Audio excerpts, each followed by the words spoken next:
Salut, salut! Et oui, c'est Rebecca, toujours là pour le défi lecture de la Bible de l'aurore au crépuscule. On lit la Bible de la Genèse à l'Apocalypse, 10 minutes tous les jours.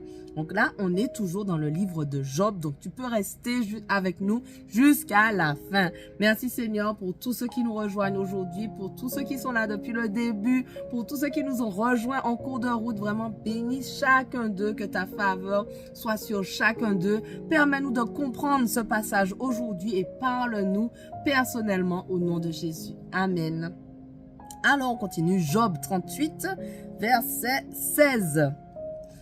Comme d'habitude, lisez un ou deux chapitres avant pour être dans le contexte, c'est important. Es-tu parvenu jusqu'aux sources qui font jaillir les mers? Où t'es-tu promené dans les profondeurs de l'abîme? Les portes de la mort ont-elles paru devant toi? As-tu vu les accès du royaume des ombres? As-tu embrassé du regard l'étendue de la terre? Dis-le si tu sais tout cela. De quel côté est le chemin vers le séjour de la lumière et les ténèbres? Où donc ont-elles leur demeure? Pour que tu puisses les saisir là où elles se séparent et bien comprendre les sentiers de leur habitation. Tu dois connaître tout cela puisque tu étais déjà né et que tes jours sont si nombreux. As-tu visité les greniers qui recèlent la neige et les dépôts de grêle? Les as-tu vus? Je les tiens en réserve pour les temps de détresse, les jours de lutte et de combat. Par quelle voie se répand la lumière? Par où le vent d'Orient envahit-il la terre? Qui ouvre le passage pour les torrents de pluie?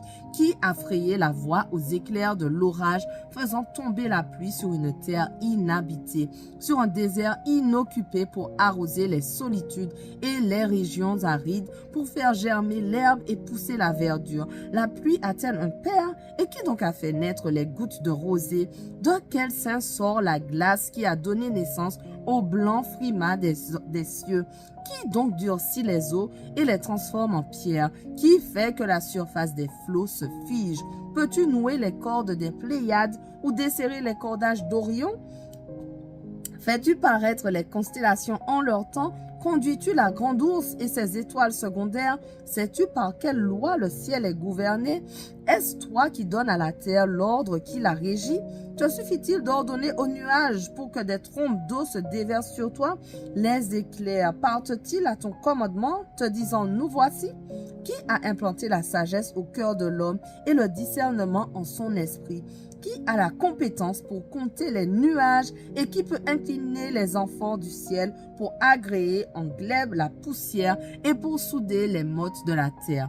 Peux-tu chasser la proie pour la lionne? Apaises-tu la faim des lionceaux quand ils sont tous tapis au fond de leur tanière, quand ils sont à l'affût dans les taillis épais? Qui donc prépare au corbeau sa pâture quand ses oisillons crient vers Dieu et sont errants sans nourriture? Job 39. Connais-tu le moment où les chamois enfantent et as-tu observé les biches en travail? As-tu compté combien de mois dure leur gestation et connais-tu l'époque où elles mettent bas quand elles s'accroupissent, déposent leurs petits et sont délivrés des douleurs? Leurs fans se fortifient, grandissant en plein air et ils s'en vont loin d'elles pour ne plus revenir. Qui a laissé l'onagre courir en liberté? Qui a rompu les liens qui retenaient l'âne sauvage? Moi, je lui ai donné le désert pour demeure et des plateaux salés pour résidence. Il ne veut rien savoir des villes populeuses et il n'entend pas les cris du conducteur de l'âne. Il parcourt les montagnes pour trouver sa pâture, cherchant à repérer des traces de verdure. Le buffle voudra-t-il se mettre à ton service? Passera-t-il ses nuits dans ton étable? Lui feras-tu suivre un sillon en l'attachant avec des cordes? Va-t-il traîner la herse derrière toi dans les vallons? Mettras-tu ta confiance dans sa force extraordinaire et lui remettras-tu le soin de tes travaux? Compteras-tu sur lui pour moissonner ton grain et pour engranger ta récolte? Les ailes de l'autruche se déploient avec joie, mais son aile et ses plumes ne sont pas comparables à celles des cigognes, car l'autruche abandonne ses œufs dans la poussière et laisse au sable chaud le soin de les couver, ne pensant pas à ceux qui marcheraient dessus, aux animaux sauvages qui les piétineraient. Elle est sans cœur pour ses petits, comme s'ils n'étaient pas les siens, et elle ne s'inquiète pas d'avoir peiné en vain. Pourquoi? Parce que Dieu l'a privé de sagesse et que l'intelligence ne lui est pas donnée. Mais qu'elle se redresse et prenne son élan, pour elle, c'est un jeu de laisser derrière elle cheval et cavalier. Serait-ce toi qui donnes la puissance au cheval, ou est-ce toi qui pars son cou d'une crinière, ou le fais-tu bondir comme la sauterelle? Son fier hennissement inspire la frayeur. Dans le vallon, il piaffe, tout joyeux de sa force. Le voilà qui s'élance en plein dans la mêlée. Il se rit de la peur et ne s'effraie de rien. Il ne recule pas en face de l'épée lorsqu'au-dessus de lui cliquette le carquois, la lance étincelante ou bien le javelot. Tout frémissant d'ardeur, il dévore l'espace, il ne tient plus en place. Dès qu'il a entendu le son du corps, dès qu'il entend la charge, il hennit en avant. Lorsqu'il est loin encore, il flaire la bataille, la voix tonitruante des commandants de troupes et les cris des guerriers. Serait-ce grâce à ton intelligence que l'épervier prend son essor et qu'il déploie ses ailes en direction du sud? Serait-ce à ton commandement que l'aigle monte dans les airs et qu'il bâtit son nid sur les sommets? Il fait du rocher sa demeure et établit sa forteresse sur une dent rocheuse. De là-haut, il épie sa proie de loin, ses regards la découvrent, ses petits s'abreuvent de sang, où que soient les cadavres, il est présent. Job 40.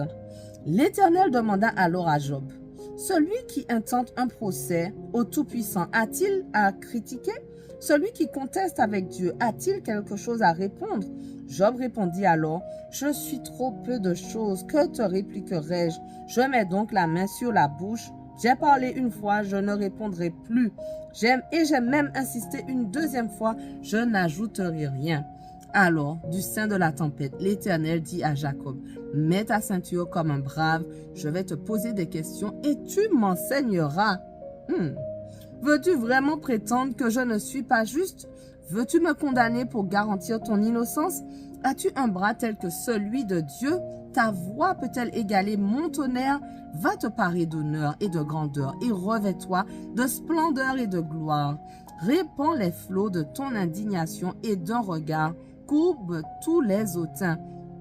Que ton regard les fasse plier que ton regard les fasse plier tous, et les méchants écrase-les sur place. Dans la poussière, va les enfouir ensemble.